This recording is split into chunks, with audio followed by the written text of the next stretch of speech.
Hello everyone, welcome to the college classes. आज हम करेंगे B honours political science semester second अंतर्राष्ट्रीय संबंधों का परिचय, सिद्धांत और अवधारणाएं और वाद विवाद, यानी कि introduction to international relation theories, concept and debates. हम बहुत ही जल्दी वन शॉट वीडियोस लाने वाले हैं आप सभी के लिए, जिसमें आप सभी को एक ही वीडियो में पूरा सिलेबस कंप्लीट करवा दिया जाएगा। तो वीडियोस को देखने के लिए चैनल को सब्सक्राइब करना बिल्कुल भी मत भूलिएगा। हम आपको most important question PYQs free of cost दे रहे हैं। आप हमारे व्हाट्सएप चैनल, टेलीग्राम चैनल से डिस्क्रिप्शन में लिंक से जुड़ सकते हैं। तो हमारी यूनिट सेकंड है जो वो है अंतर्राष्ट्रीय संबंध के सिद्धांत, जिसमें हम देखेंगे अंतर्राष्ट्रीय संबंध का अध्ययन, उद्भव और ऐतिहासिक विकास, यानी कि अंतर्राष्ट्रीय संबंध का उद्भव कैसे हुआ, जो कि हमने फर्स्ट यूनिट में भी थोड़ा सा देखा था। फिर हम देखेंगे यथार्थवाद, नवयथार्थवाद, उदारवाद और नव उदारवाद, ठीक है, मार्क्सवाद और नव मार्क्सवाद और नारीवाद के बारे में हम आज जानेंगे, और रचनात्मकवाद। सबसे पहले हम देखेंगे अंतर्राष्ट्रीय संबंधों का अध्ययन की उत्पत्ति और इसका ऐतिहासिक विकास क्या है। तो अंतर्राष्ट्रीय संबंध एक वो सब्जेक्ट था जिसमें हम ये पढ़ते हैं कि अलग अलग देश एक दूसरे से कैसे संबंध बनाते हैं, कैसे फैसले लेते हैं, युद्ध और शांति क्यों होती हैं, और वैश्विक समस्याएं जो होती हैं उन्हें कैसे सॉल्व किया जाता है। जैसे भारत और अमेरिका के बीच व्यापार है, जो सुरक्षा समझौते हैं वो है, ये सब क्या इंटरनेशनल रिलेशन का क्या एक हिस्सा है। तो इसकी उत्पत्ति देखेंगे अब हम। वेस्टफालिया, सबसे पहले देखो उत्पत्ति हम वेस्टफालिया से देखेंगे। 1648 में हुआ जो कि, ठीक है, यहाँ पे क्या हुआ था, राज्य और राष्ट्र का जन्म, यानी कि पहले दुनिया में राजा और धर्म का शासन था, लेकिन वेस्टफालिया के बाद अलग अलग देश बने, जैसे फ्रांस, इंग्लैंड जैसे देश स्वतंत्र रूप से उभरे हैं। फिर संप्रभुता, यानी कि हर देश अपने क्षेत्र में सबसे ज़्यादा शक्तिशाली होता है। जैसे भारत के अंदर क्या कानून होंगे ये भारत ही तय करेगा, कोई और दूसरा देश नहीं, ठीक है। थर्ड है हमारा जैसे नॉन इंटरफेरेंस प्रिंसिपल, यानी कोई देश दूसरे देश के जो अंदरूनी मामले होते हैं उसमें दखल नहीं देगा। जैसे अगर किसी देश में सरकार बदली तो दूसरा देश सीधा हस्तक्षेप नहीं कर सकता कि क्यों हुआ है। फोर्थ है हमारे जैसे आधुनिक अंतर्राष्ट्रीय प्रणाली की देशों के बीच बराबरी, यानी लीगल इक्वालिटी, इसे ER का बिग बैंग कहा जाता है, यानी सभी देश बराबर माने जाए। जैसे छोटे देश नेपाल और बड़ा देश अमेरिका दोनों UN में बराबर सदस्य हैं, इस तरीके का। अब है ऐतिहासिक विकास, जैसे प्रथम विश्व युद्ध से पहले 1948 से पहले क्या था, साम्राज्यवाद था, उपनिवेशवाद था और यूरोप का प्रभुत्व, शक्ति संतुलन थी, यानी बैलेंस पावर था। जैसे ब्रिटेन ने भारत पर शासन किया, ये उपनिवेशवाद था। देश एक दूसरे से प्रतिस्पर्धा कर रहे थे, जिसका परिणाम क्या था कि 1940 में प्रथम विश्व युद्ध का कारण बना। फिर प्रथम विश्व युद्ध के बाद, यानी 1919 और 1939 के बाद युद्ध रोकना और शांति स्थापित करना था। तो जिसका प्रमुख विकास क्या था, जिसका था लीग ऑफ नेशंस, यानी कि युद्ध रोकने के लिए एक संगठन बनाया गया, ठीक है। जैसे UN है और वैसे उस समय लीग ऑफ नेशन था। फिर है उदारवाद। तो उदारवाद का मतलब होता है कि ये विचार था कि सहयोग से शांति संभव है, जैसे अगर देश मिलकर काम करे तो युद्ध नहीं होगा। जिसकी समस्या भी थी वो बहुत आदर्शवाद था, है ना, और शक्ति की जो राजनीति थी ना वो नज़रअंदाज किया जाता था। जिसका परिणाम क्या हुआ था, 1939 में द्वितीय विश्व युद्ध शुरू हो गया था। द्वितीय विश्व युद्ध के बाद प्रमुख घटनाएं, जैसे यूएन की स्थापना हुई, दो महाशक्ति बनी यूएसए यूएसएसआर, ठीक है। फिर कोल्ड वॉर आया, कोल्ड वॉर आया तो वो शीत युद्ध कहा जाता है। जैसे कि उसकी विशेषताएं क्या थी, दो शक्ति केंद्र थे ये, विप्लव, हथियार की होड़ थी और परमाणु खतरा था। फिर मतलब यूएसए और यूएसएसआर सीधे युद्ध नहीं करते थे, लेकिन हमेशा प्रतिस्पर्धा में रहते थे। अब आता है हमारे रियलिज्म यानी यथार्थवाद। तो रियलिज्म के जो प्रमुख सिद्धांत थे वो थे, पावर सबसे महत्वपूर्ण है, मतलब इम्पोर्टेंट। जो नेशनल इंटरेस्ट फर्स्ट था वो था सबसे पहले, पावर। जैसे कई देश अपने फायदे के लिए निर्णय लेते हैं, तो जो रियलिज्म है वो कहता है कि जो पावर सबसे ज़्यादा इम्पोर्टेंट है, ठीक है। एंड जो नेशनल इंटरेस्ट है वो क्या है, सबसे पहले यानी सबसे ऊपर रखा जाता है।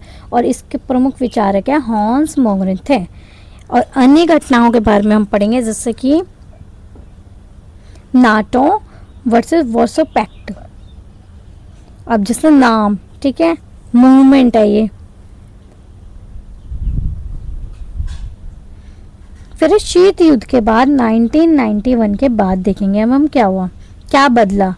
यूएसएसआर खत्म हो गया, यूएसएस डोमिनेंट हो गया, यानी कि शीत युद्ध के बाद क्या हुआ, यूएसएस खत्म, यूएसएस डोमिनेट हो गया, ग्लोबलाइजेशन बढ़ा, ठीक है, व्यापार बढ़ा, टेक्नोलॉजी बढ़ी, जो कंट्रीज थी वो इंडिपेंडेंट हो गई। फिर इसके बाद ना कुछ नए मुद्दे आए, जैसे आतंकवाद, एनवायरमेंट, मानवाधिकार। तो यानी कि उस टाइम पे कुछ मुद्दे थे जो कि जैसे क्लाइमेट चेंज हो रहा था, तो इन सब वजह से ये सब मुद्दे उठे। फिर 21वीं सदी, तो इसमें क्या हुआ, मल्टीपल वर्ल्ड, जैसे अब सिर्फ यूएसए नहीं बल्कि चीन, भारत, यूरोप भी महत्वपूर्ण है। फिर कुछ चुनौतियाँ आई, जैसे climate change, cyber security, pandemic, ठीक है। एट द एंड हम इसके निष्कर्ष में बोल सकते हैं कि अंतर्राष्ट्रीय संबंधों का विकास ये दर्शाता है कि विश्व राजनीति समस्या के साथ बदलती रही। जहाँ पहले शक्ति और युद्ध प्रमुख थे, वहीं आज सहयोग, वैश्वीकरण और नई चुनौतियां भी उतनी ही महत्वपूर्ण हो गई है। अब हम देखेंगे यथार्थवाद और नव यथार्थवाद में डिफरेंस। तो जो यथार्थवाद है वो एक इम्पोर्टेंट है, क्योंकि वो ना हमें ये बताता है कि दुनिया में अंतर्राष्ट्रीय राजनीति को समझने में एक मदद करता है, ठीक है। तो अंतर्राष्ट्रीय संबंध के सिद्धांत में यथार्थवाद सबसे महत्वपूर्ण और पुराना सिद्धांत है। ये बताता है कि अंतर्राष्ट्रीय राजनीति में शक्ति, पावर, राजनीतिक हित सबसे महत्वपूर्ण होते हैं, ठीक है। यानी कि ये सिद्धांत कहता है कि दुनिया में शक्ति से ज़्यादा, मतलब शांति से ज़्यादा संघर्ष होता है, ये बताता है। और हर देश अपना फ़ायदा, नेशनल इंटरेस्ट देखता है, और सबसे ज़रूरी चीज़ है शक्ति, यानी दुनिया में वही चलता है जिसके पास ज़्यादा ताकत होती है। ये बताता है हमें रियलिज्म। अब रियलिज्म की परिभाषा है, जैसे कि यथार्थवाद के अनुसार अंतर्राष्ट्रीय राजनीति की शक्ति संघर्ष का क्षेत्र है, ठीक है, जिसके प्रमुख विचारक देख रहे हैं हॉन्स है। यथार्थवाद के मुख्य सिद्धांत है जो कि अब हम देखेंगे। शक्ति सबसे महत्वपूर्ण है, ठीक है, यानी हर देश चाहता है कि वो ज़्यादा से ज़्यादा शक्तिशाली बने। शक्ति क्या है, सैन्य शक्ति जैसा आर्मी वेपन, आर्थिक शक्ति जैसे मनी ट्रेड, राजनीतिक शक्ति जैसे इन्फ्लुएंस, ठीक है। जैसे अमेरिका है, वो क्या करता है, मजबूत सेना है, पैसा है, पावरफुल है। चीन जैसे तेजी से शक्ति बढ़ा रहा है वैसे, ठीक है। अब है राष्ट्रीय हित का मतलब है कि हर देश सबसे पहले अपना फ़ायदा देखता है। जैसे दोस्ती और दुश्मनी स्थायी नहीं होती। भारत और रूस दोस्त हैं लेकिन हर मुद्दे पर सहमत नहीं है, लेकिन अमेरिका कभी दोस्त और कभी विरोधी बन जाता है। इसलिए कहा जाता है no permanent friends, only permanent interest, okay. Third है हमारा जैसे अराजकता अंतर्राष्ट्रीय व्यवस्था, यानी कि दुनिया में कोई भी वर्ल्ड गवर्नमेंट नहीं है, मतलब कोई ऐसा नहीं है जो सभी देशों को कंट्रोल करे, इसलिए हर देश खुद को अपनी रक्षा करनी, मतलब हर देश को अपनी रक्षा जो है ना वो खुद ही करनी पड़ती है। इसलिए जैसे अगर भारत पर हमला हो जाए तो यूएन तुरंत नहीं बचाएगा, भारत को खुद अपनी सेना से रक्षा लेनी होगी, सुरक्षा करनी होगी, ठीक है।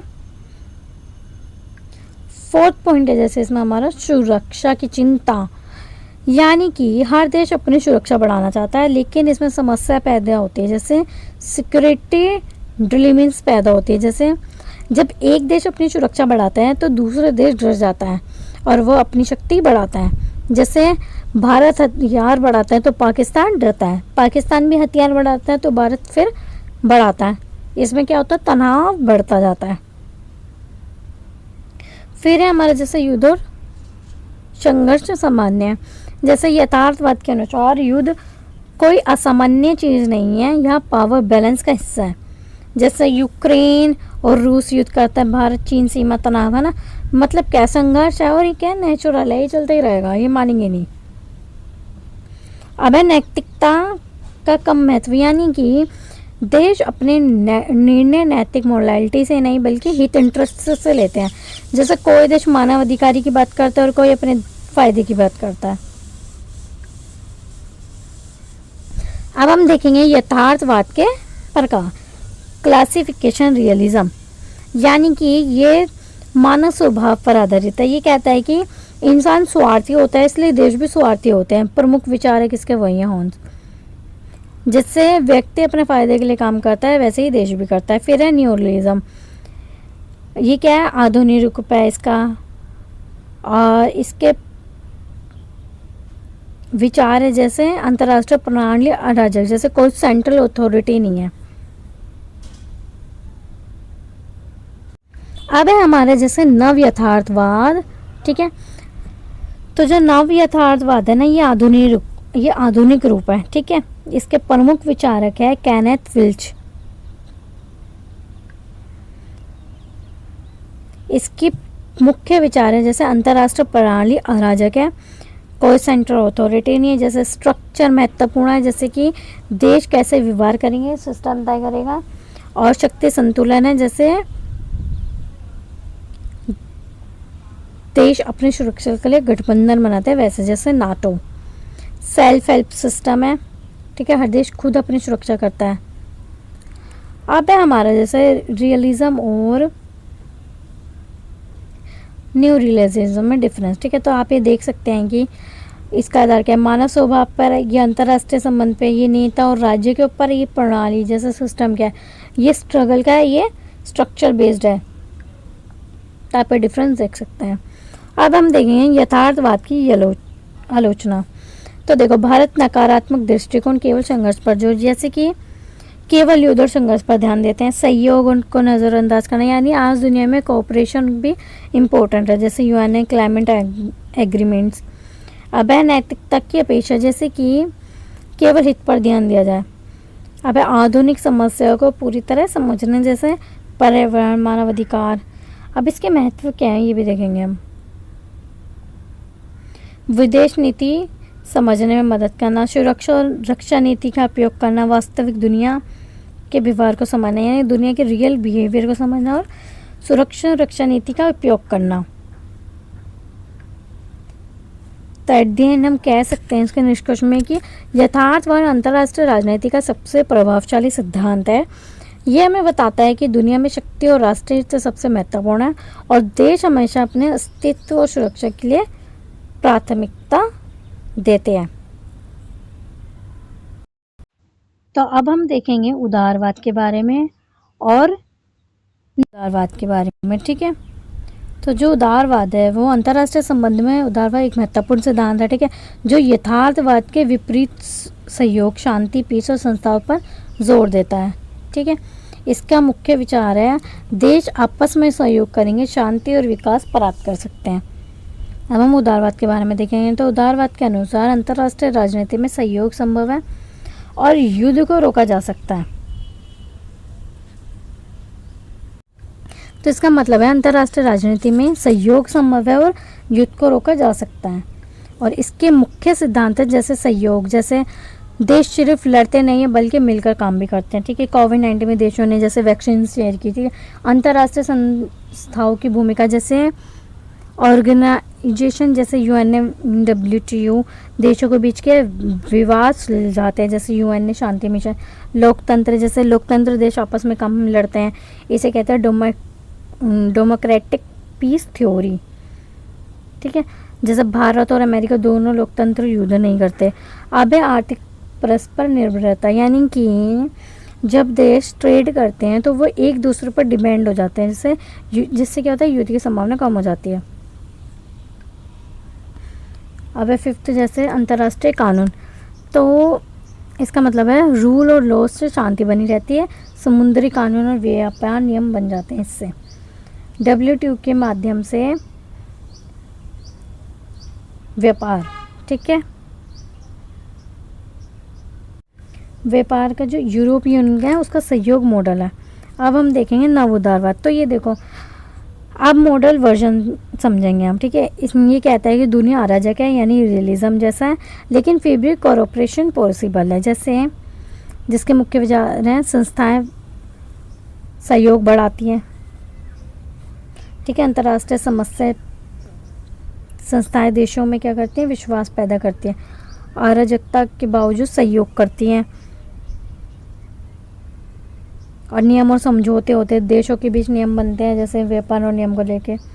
ठीक है, जिसका उदाहरण है हमारे डब्ल्यूटीओ और पेरिस क्लाइमेट एग्रीमेंट। ठीक है, अब हम इसको वो भी देख सकते हैं डिफरेंस दोनों का, जैसे लक्ष्य क्या है, शक्ति, शांति, भूमिका, सेना, संस्थाएं हैं, संबंध कैसे हैं इन लोगों के, सहयोग वाले और इनके प्रतिस्पर्धा, यानी ये लड़ाकू है,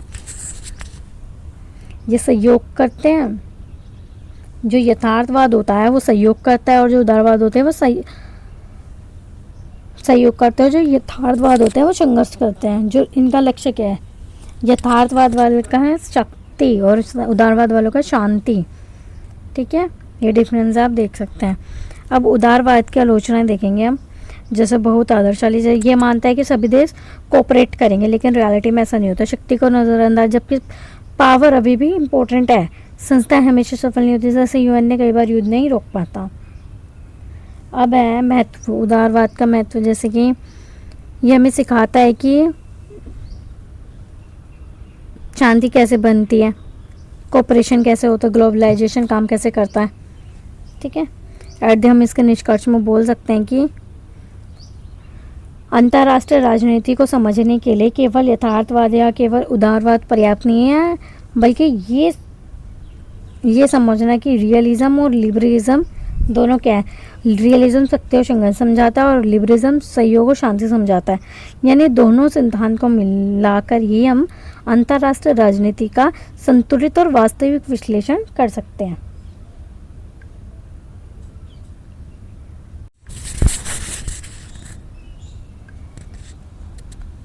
तो मार्क्सवाद कहता है कि दुनिया की राजनीति को समझने के लिए सबसे ज़रूरी चीज़ है अर्थव्यवस्था, यानी इकोनॉमिक, जिसके प्रमुख विचार हैं हमारे कार्ल मार्क्स। ठीक है, इनके अनुसार, मार्क्सवाद के अनुसार अंतर्राष्ट्रीय राजनीति में अमीर और गरीब के बीच संघर्ष होता है, और जो पूंजीवादी व्यवस्था में का परिणाम है। मार्क्सवाद के मुख्य सिद्धांत है पूंजीवाद।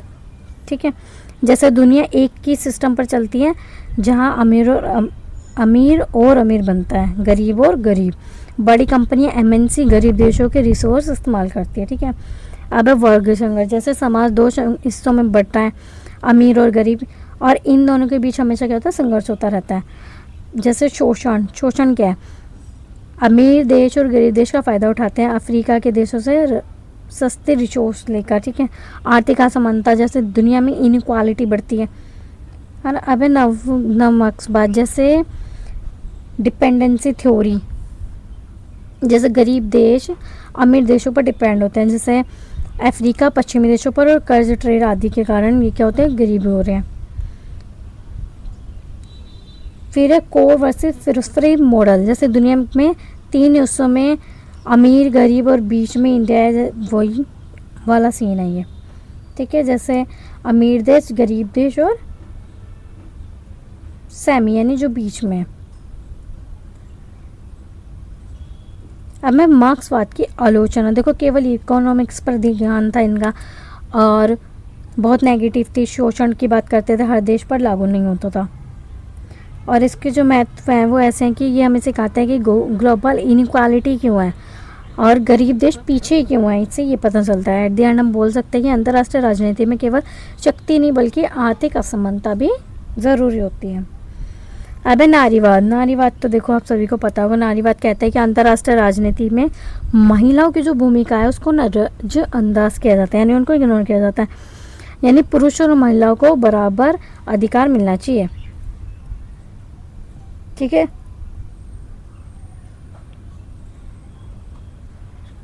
तो ये क्यों ज़रूरी है? क्योंकि पुरुष प्रधान राजनीति जैसे ज़्यादातर डिसीजन पुरुष लेते हैं।